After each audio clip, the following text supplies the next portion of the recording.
5-2 in college algebra. Intro to logarithms. Talked about it back in Algebra 2. Here's the basics. There's logarithmic form, to where you've got the actual word log in there. The dude down here is the base. This thing sitting next to it is called the argument, and that will equal the exponent, because it's the inverse of exponential form, where you just have a base to an exponent equals some number. You know, we usually call it a number, but it's really called an argument. In the graph that I have here, the blue guy is your exponential function, exponential growth, that is. Remember that common point of 0, 1 looks like this, and then the red guy is the logarithmic graph, which we'll make him later. They reflect to each other over the line y equals x because they're inverses of each other. So let's just dive in here. They ask us to write the first few of these in, I guess I cut off the instructions. They want it in logarithmic form, right? So what we need to identify is the base, the exponent, and the argument. These four problems here are in exponential form. They don't have the word log with them at all. So we know the base is the exponent here, and this is the argument. To rewrite it in logarithmic form, I need to throw the word log in there. Who's the base out of 3, 2, or 9? Who's the base? So that goes as a little subscript right here. Log base 3 of your argument, which is 9, equals the exponent. The hardest one for people is the argument. If you know who the base is, and you know that this guy over here is your exponent every time, the only thing left is the argument, right? So base, exponent, argument. So again, let's write this guy in logarithmic form. We got to throw the word log in there. Who's the base? It's something that's being raised to a power, so log base 4 of 1/4 equals -1. Base, exponent, argument, right here. Cool. Log base what? 5. What number goes next to this? Is it 5 or is it 1? 5 equals 1. Exponent is the dude all by himself. Try the last one. Rewrite him in logarithmic form. Log base what? 3 of x equals y. Cool? That's taking an exponential situation, writing it logarithmically. Now we'll do the exact opposite. Write these in they're in logarithmic form, write them in exponential form. So it's base to the exponent equals the argument. And that should be true. Isn't 2 to the 4th 16? Right? You can check yourself because it's like that has to be true. This guy would be what? 10 to the -4th equals 0.0001. Cool? And also this guy, 6 to the 0th equals 1. Y'all down with that? Cool. 8, write this guy in exponential form. Cool. So, who's the base? 2. To what exponent? Should it be to the y or to the x? To the y equals the argument. The base to the exponent equals the argument. Use exponential form from number 8 to find y when x is 8. So I'm going to take this green thing, and they told me x is 8, so 2 to the y equals 8, correct? A lot of you can figure that out mentally. 2 to what power would give you 8? 3. The way we will do it when things are a little more complicated is we would rewrite this. Couldn't you rewrite 8 as 2 to the 3rd power? And now if they have the same base, then these exponents have to be equal to each other, so y equals 3 in this situation. Y equals 3. Cool. These are the weird ones. They say evaluate this. Like, what's log base 2 of 8? The way we showed you to do that in Algebra 2 was turn it into an equation. Like log base 2 of 8 is just a plain old expression. Well, if you want to know what it equals, say it equals x. You know, it's like, I don't know, right? So 2 to the x power equals 8. I took this guy and rewrote him exponentially, right? It was in logarithmic form. I rewrote him exponentially 2 to what power equals 8, baby? X equals 3. Same concept that we just did right there. Okay? Evaluate this guy, make him equal x. And then when we will solve our logarithmic equations that are a little more difficult, you'll see that this has a log with it, but this doesn't. Right? Not every term has a log with it, so you rewrite it exponentially. What would this be in exponential form? 4 to the x equals 1/16. So here's the hint.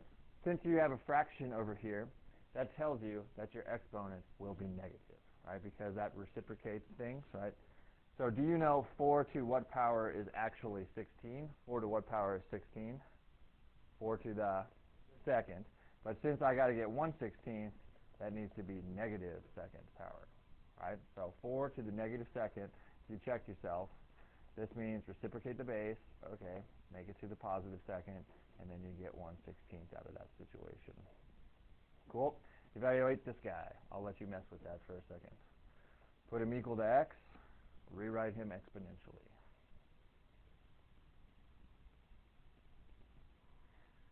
Been a while for a lot of you, unless you had FST. Who's the base? Without a little number there, that's base 10, right? That's the common logarithm. So it's 10 to the x power equals 0.001. This is a fraction. People are like, huh? That's not a fraction, that's a decimal, right? Decimals are fractions. This is 1 over 1,000 right here. Or you realize when you get a nasty decimal, it's a fraction. This has to be a negative exponent. How many places did that decimal move? 3 places. So this is x equals 10 to, my bad. Like you have to take 10 to what power to move the decimal 3 places to the left, to the negative third. Right? Because that is a decimal 3 places. So how about this? What would 10x equaling 0.00001? 1, 2, 3, 4, 5 decimals. What does x equal? Negative 5. What if this was 0.01? What does x equal right there, baby? 2. What if this is 100? What does x equal? Positive 2, right? Because 10 squared is 100. So, cool. Base 10. Uh-oh. Graphing time. Depending on what kind of calculator you have, some calculators will let you type this in and some won't. This is base 2, right? It's like some calculators won't let you type in log base 2. You know, the log button is always base 10. The easier way to graph this is to realize the relationship between a logarithmic graph and an exponential graph. The relationship is that they are inverses of each other. So if I could rewrite this guy exponentially, I'd be in pretty cool shape. What is this guy rewritten exponentially? 2 to the y equals x. Cool? And this is difficult for me. It's like, the x and the y are in the wrong place. But if I take the inverse of this guy, so put yourself a little note, this is what we're going to do. We're going to take the inverse of this guy. What would be the inverse of 2 to the y equals x? What is the concept of inverses? Switch x and y around. What do you get? Right? Make a table.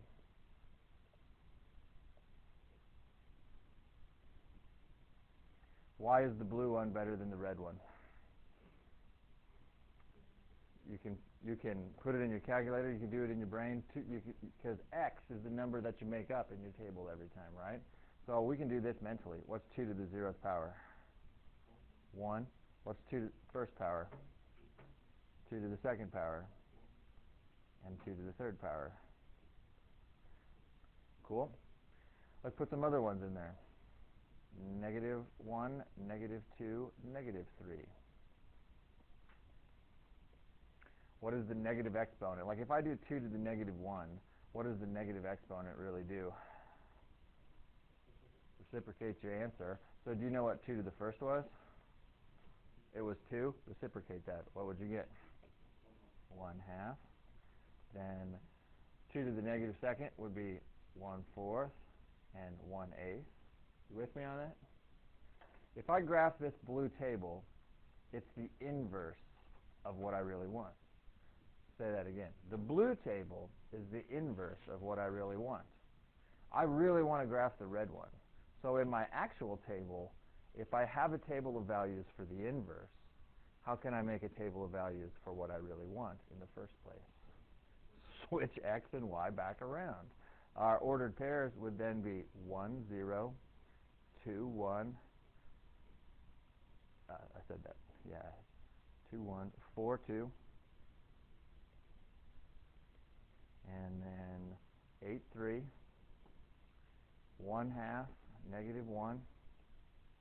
1/4, negative 2. And 1/8, negative 3. You see how I just switched x and y around. So let me start over with that again. They asked me to graph a logarithmic dude. I don't know how to type that in my calculator. So I wrote him exponentially instead. This guy and this guy are the exact same equation, right? They're the exact same thing. But I don't like him because the y is not where I want him to be, the x is not where I want him to be. So I did the inverse to make an easy table of values. Then to figure out what I want, since this was the inverse, I just switched it back around. Now let's plot this guy. 1, 0, 2, 1,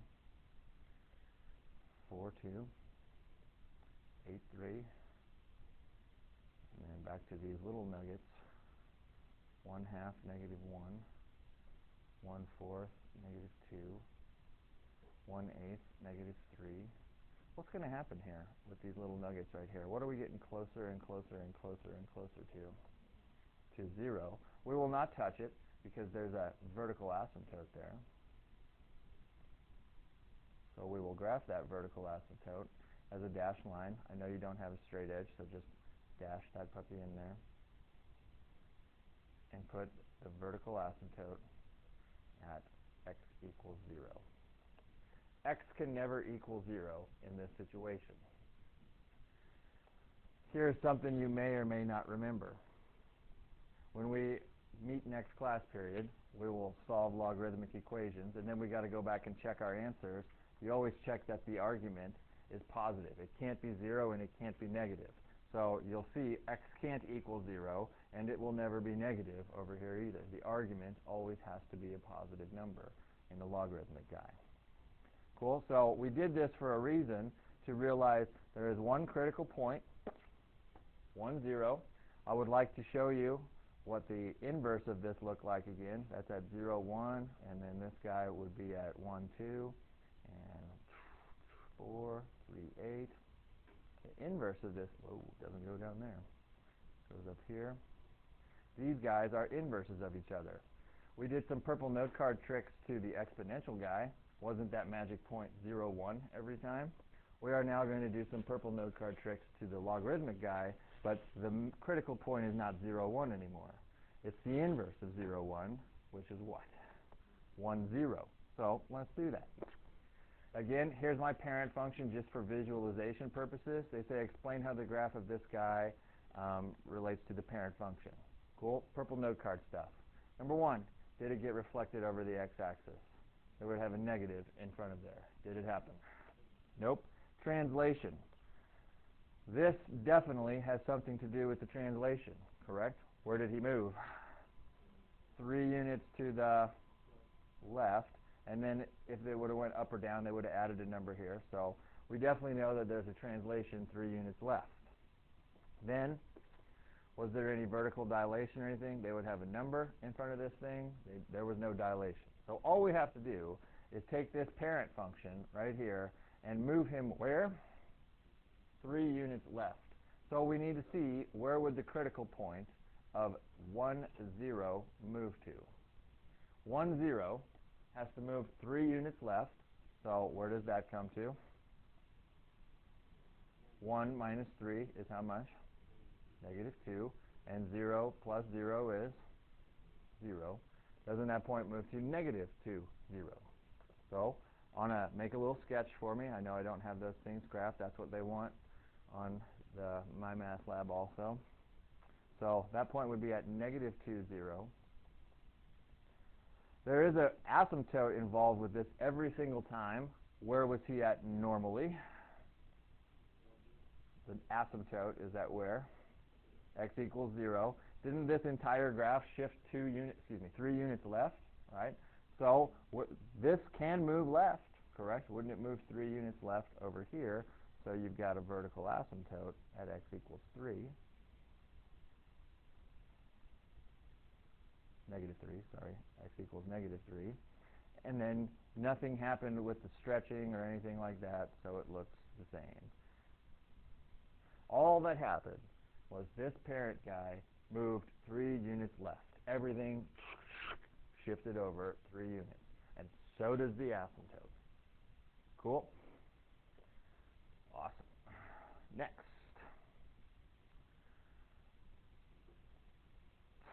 Number in front of the log. See, this guy could be rewritten as this.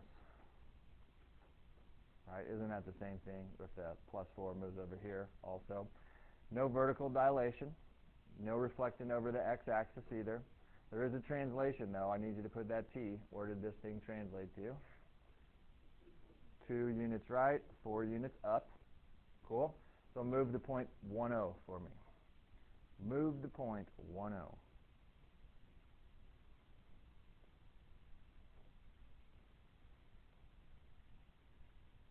Just add 2, 4 to 1, 0.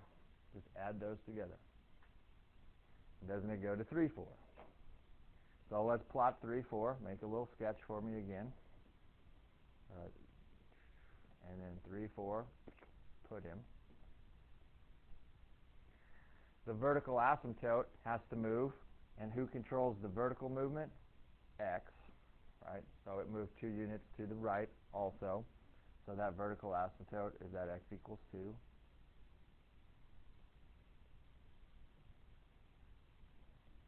Got a vertical asymptote, x equals 2.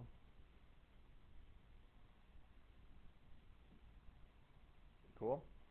This guy, focus on that critical point.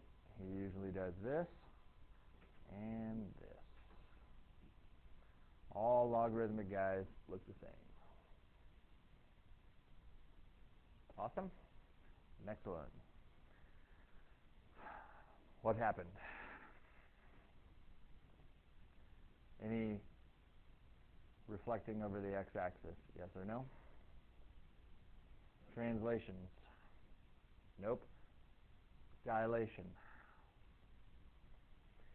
Vertically stretched or compressed? Vertically compressed by 1/3. Vertically compressed by 1/3. We need to move the point 1, 0 now. Right, that's the critical point. What is vertical?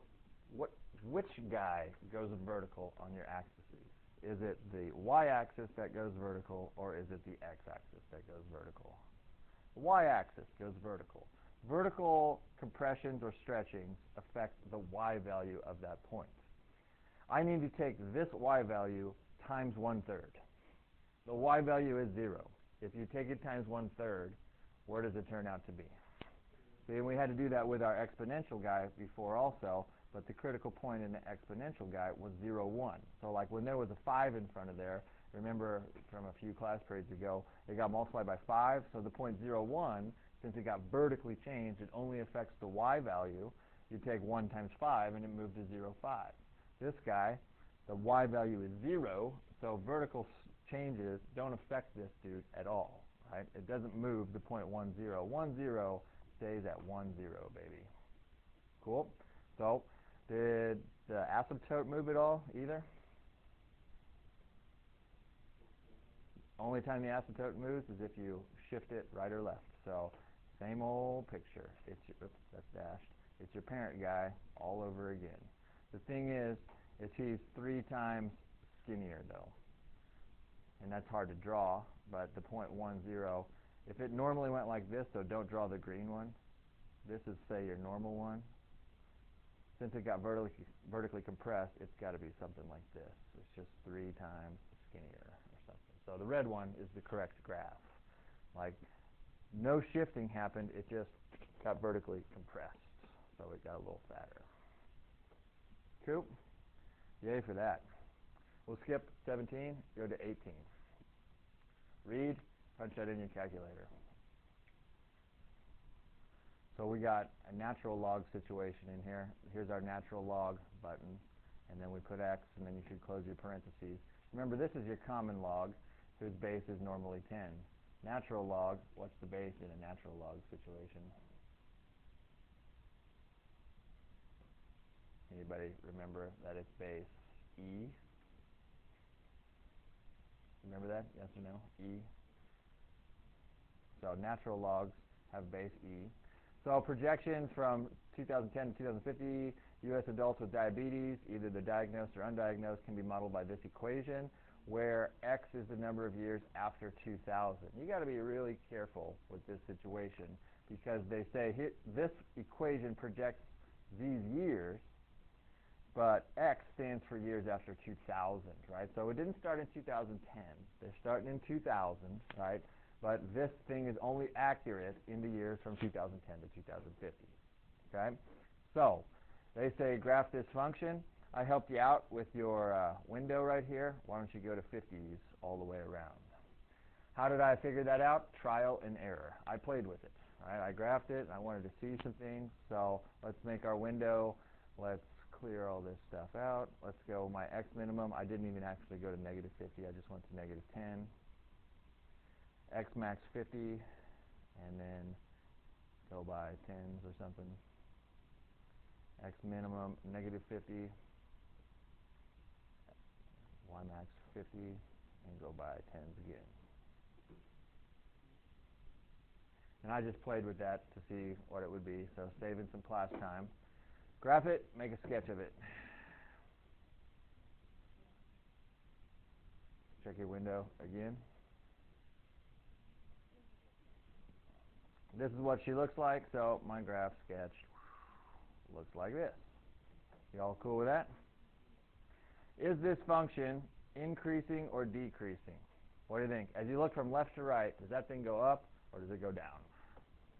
That goes up, so it's increasing. You and Pal figure out what that means. Like, what's increasing? Like, what is this story about? And then we'll discuss it together.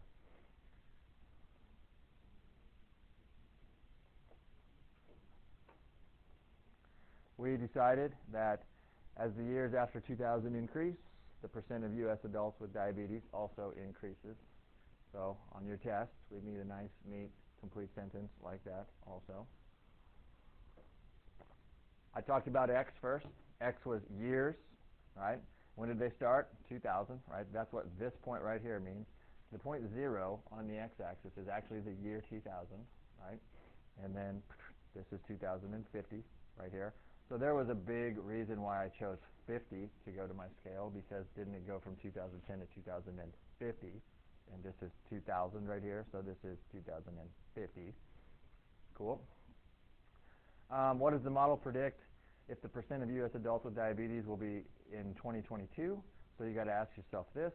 What is this right here? Is it a year or is it the percent of people with diabetes? Year. And what would x actually equal if it's the year 2022? 22, right? And that's tricky, though, because a lot of people might have only put 12, you know, because they think it starts in 2010. It doesn't start in 2010. It starts in 2000. So if I go back to my calculator, I just want to know when x equals 22. So that's a beautiful situation to just hit trace 22. Trace 22. Boom. Tells you right there. Round that to 2 decimal places, you know, so I would say about 23.6566, sorry.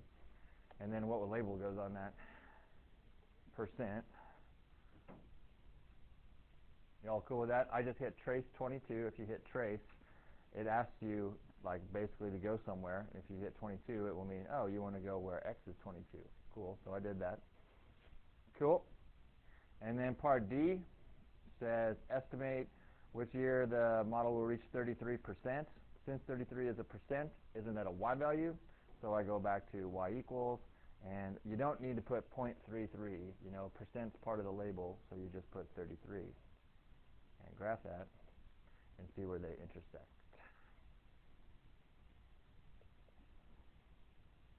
So I'll let you calculate that for me.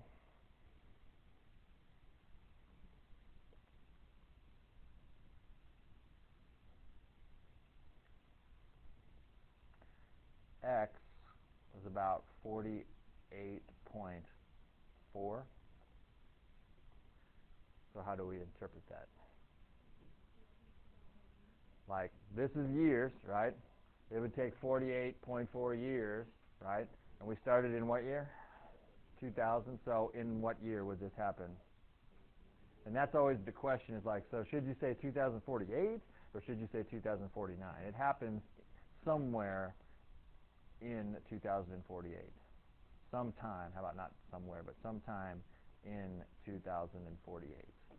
You know, it would take 0.4 of the year, which is about 3 months or so, so somewhere in the year 2048. What? Oh, thank you. Cool. That was the most difficult part of the lesson, in my opinion, but that's because I have all these logarithmic rules memorized. You know, it's like these basic rules of logarithms. These are the no calculator needed kind of stuff, quick answers. Then, no, I'm not going to make you take the test no calculator. You will have a calculator on here, but honestly, if you don't know these rules, you will spend more time just playing with your calculator than anything. Basic rules. If you got log base b, and this is the same number to the b right here, you're going to equal 1. Why? Because if you rewrite it exponentially, wouldn't that say b to the first equals b? Base b, exponent, argument. Right? Pretty simple. So same number, going to equal 1. B to the 0th power equals 1 is what this would look like if you rewrote it exponentially. If the argument is 1, your answer is 0 if it's in a logarithm. Right? Anything base b to, if this is just a plain old 1, that's going to be 0. And then you'll see this, you know, you've got the base with, this is raised to an x power, but isn't the base the same as this situation right here? It just plain old simplifies to x, because if you rewrote it exponentially, it would be the base to the exponent equals the argument. Right? So these two things are equal to each other. Bases are the same. And then this guy also, when you see b raised to a log with the same base, whatever that argument is, that's going to be your answer right there. So, woo, crazy, crazy, crazy. Oh, one more. And then if you've got an equation where the log base b of m equals the log base b of n, since every term has a log with it, you can just cancel the logs and m equals n. Right? The arguments are equal to each other. So, real simple. Let's use those rules to do this. This is log base 5 of 5 to the 10th power. What's that puppy turn out to be?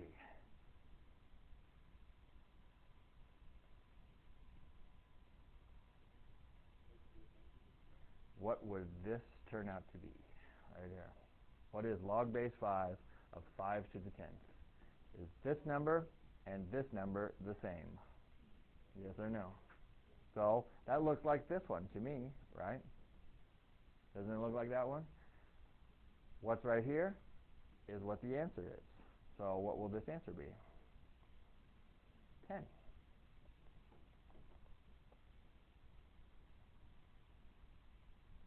So again, since you blew your mind, it doesn't have an equation. Make it equal to x, right?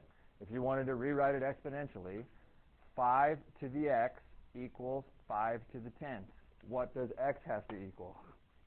X has to equal 10, right? So it's just a shortcut for all this stuff. It's just like, hey, you can do this 100 times in a row if you wanted to, but if you've got a base of 5 and this base in the argument is also 5, whatever that thing's raised to is going to be what this turns out to be, 10. Log base 4 of 4, 1. Log base 4 of 1, 0. Ooh, what's the base right here? 10. So log base 10 of 10 to the 7th is how much? 7. Ooh, natural log. What's the base of natural log again? E So natural log of e to the third is 3, right? 3. This guy has base 10, also, correct? Can this be rewritten as base 10? That's 1/10, 1 over 10 cubed. Can I rewrite that with a base 10 instead? 10 to some power, is that the same thing as 1 over 10 cubed?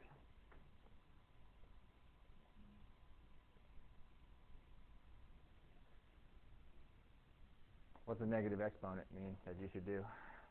Reciprocate your base, right? So since this is down here in the bottom, how do I get him to come up to the top? You change his sign, right? So this is really 10 to the negative third. So this guy is log of 10 to the negative third, if you totally rewrite him.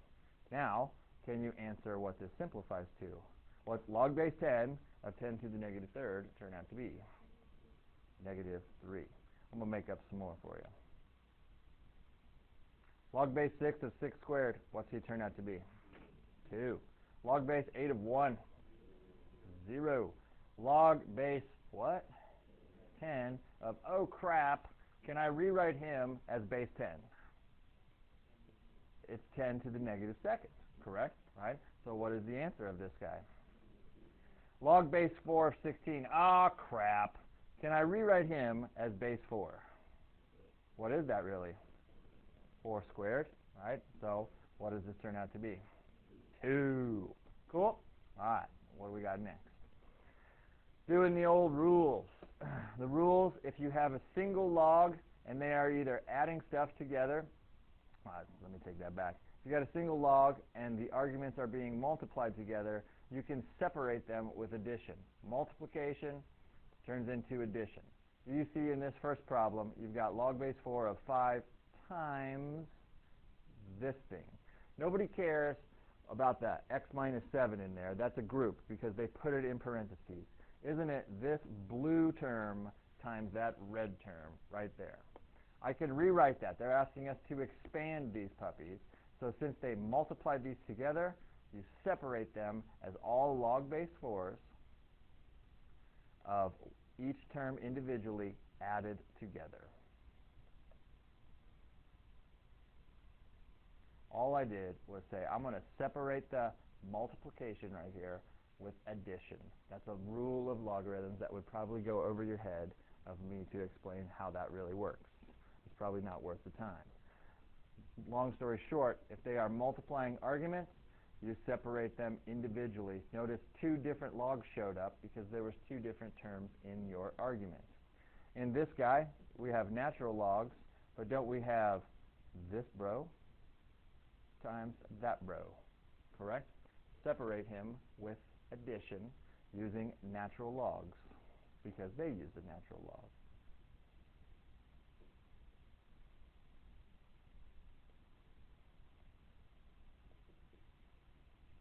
Since the e plus 3 was in parentheses, you will keep the e plus 3 in parentheses. You all down with that? The thing that my math lab might do for you, though, is it might make you simplify this. The natural log of e squared. What is the base in this situation right here? E. What does the natural log of e squared actually simplify to? Isn't that really a 2 right there? Just like we were doing back here. You know, like log base 8 of 1 is 0, log base 6 of 6 squared is 2, log base 4 of 4 squared is 2. So log base e of e squared is actually 2, and then you write this. This doesn't simplify at all. So you need to realize, can any of those individual guys simplify also? Here we have division, right? Division turns into subtraction.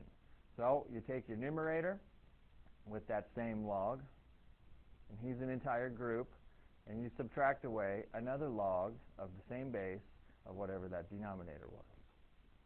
Right? When they have division, that is subtraction. And then the other property, remember when you have something like this, log base 4 of x squared, if there's a little exponent on this guy, he comes in front. Right? Remember that little guy right there? So let's see what else we got here. There's that exponent situation right here. all that we can do to this, to simplify him, is bring the exponent down. That's 6 log base 4 of y.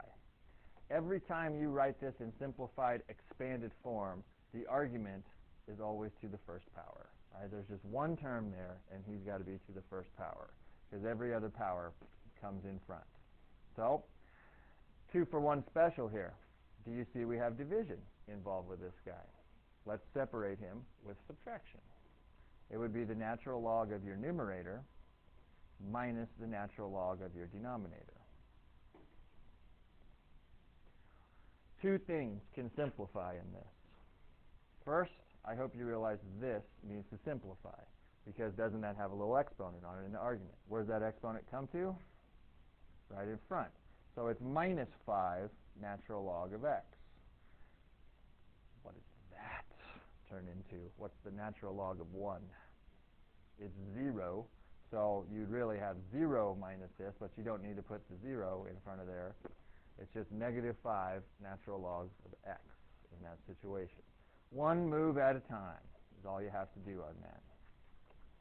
Other way around, condensing these puppies together, they want you to write it as one single logarithm. So they have all the same base, log base 3, log base 3. See the adding right here? What does that mean I got to do with the arguments? Multiply. So I'm going to start myself with log base 3. And then x is up in the numerator. Y has to be multiplied by it. But what does this 4 do? Doesn't he come up as an exponent on top of the y?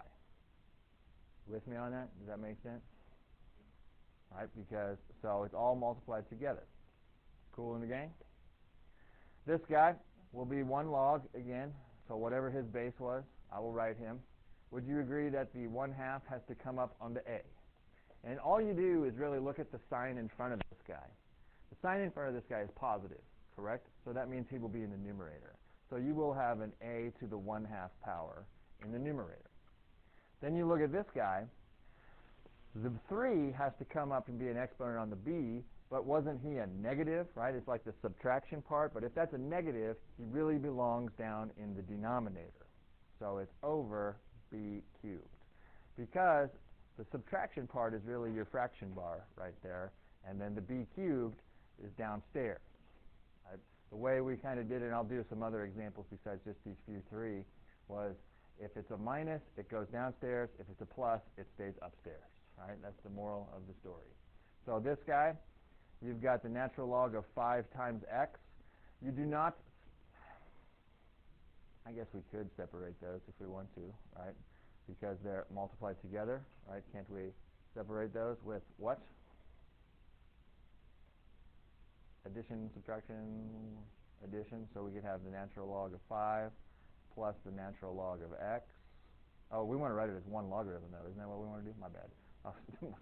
No wonder why I was confused. I was like, this doesn't seem familiar to me. Because I was trying to separate it when they want us to put it together, right? So natural log of 5x, it'll all be 1 natural log. Will the 5x be upstairs or downstairs? So whatever sign's in front of him, he's positive, right? So he'll be upstairs. Then this 3 comes up on the z as an exponent, but will it be upstairs or downstairs? It'll be downstairs, so z cubed. My fault. I was trying to spread it out instead of condense it down. Here's some other ones that I just made up. One more. All kinds of different stuff. All base 10, so I got a log. Where's he going to be? Upstairs or downstairs? Up. Where's this going to be? Up or down? Down, because of the minus in front of him, right? Where's this z going to be? Up. And where's this w going to be? So just one thing at a time, where were you at? If they had numbers in front of these guys, like a 2, like a 3, and like a 4, those are exponents. So that means y's got to be to the 2nd power, z's got to be to the 3rd power, and w's got to be to the 4th power in those situations.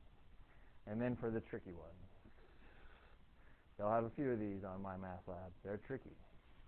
Use logarithmic properties to estimate the natural log of 5e if the natural log of 5 is about 1.61. Moral of that story is separate that out. right? Aren't they multiplying arguments together? So how could I rewrite him? Natural log of 5 plus natural log of e. Y'all cool with that? And now we do straight substitution because they tell me what the natural log of 5 is. It's about 1.61, right? So this is about 1.61 right here. And the other stuff, you should know what they are also.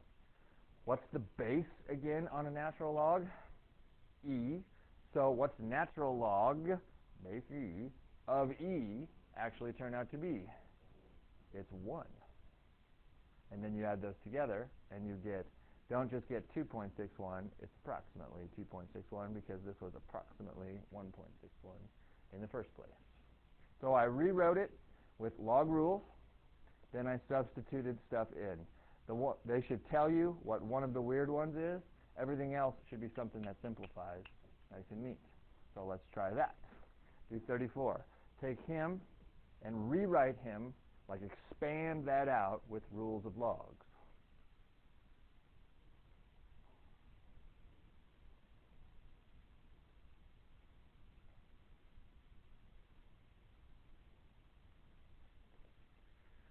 Since it was a division problem, how do you expand it out? With subtraction. Is everybody down with that? Well, I don't know what log base a of 15 is and log base a of 8. Those are not fancy schmancy things. They should tell me those things then, right? I know that log base a of 15 is 2.71, and subtract away log base a of 8, which is actually 2.079. They told me those things. Then I actually punch those in my calculator and subtract them. And you can help me out with that. 0.631 is what you're getting. So again, all I did was rewrite it with rules of exponents, rules of logarithms, and then substitute it in. So the fun one is they say use the estimates from 34. That's these guys again. These are the estimates. Use the estimates from 34 to find this. Whoo! Now for the fun stuff. All we have to do is rewrite this in expanded form. So let's get started. What happens with him? Comes in front. Isn't this really 3 log base a of 15 squared over square root of 8? Things you don't want to do. Change that 15 squared. Don't put a 225 there. Square root of 8, you don't want to punch him in. Like maybe that, say, was the square root of 16, it's like, don't turn it into a 4, right? Why do I care about 15s and 8s? 15s and 8s is what I care about. Aren't those having to deal with the logs of the estimates that they gave me? So all I have to do now is realize I've got 3 times, can I separate this out? This division guy right here, right? So isn't it really log base a of 15 squared minus log base a of the square root of 8? So you see what I did there. I changed the fraction into a subtraction problem. Cool? Is there some other stuff we can clean up a little bit here? Can that 2 come in front? So I'll have 3 times. Remember, the 3 was times all of this stuff, though. That's the really trickiest part about it. The 3 is times all of this stuff. 2 log base a's of 15. Hey, that's pretty, right? Don't I know what log base a of 15 actually is? Minus, aw, snap. This is the other tricky part. That's a radical. Can I rewrite him with a rational? It's Friday, right? Can I rewrite him with a rational exponent? Like, do you know another way to square root instead of actually using the square root button? Like, how do you cube root? How do you actually punch that in your calculator? Raise it to the 1/3 power, right? How can I rewrite the square root of 8 with a rational exponent? 8 to the, so this is really 8 to the 1/2 power right there. You with me on that? And why is that important? Because can this 1/2 come in front now, right? So 1/2 log base a of 8. Holy macaroni. And now we're ready to do this. Do you know what those two things are? So you substitute them in. You'll get 3 times 2 times 2.71 minus 1/2 times 2.079. So I would punch this in. I don't know what that is. 5.42 minus, I would punch that in.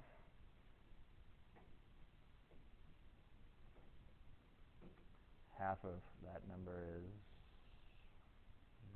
1.03, what? 95. Then I would punch this in my calculator and take it times 3.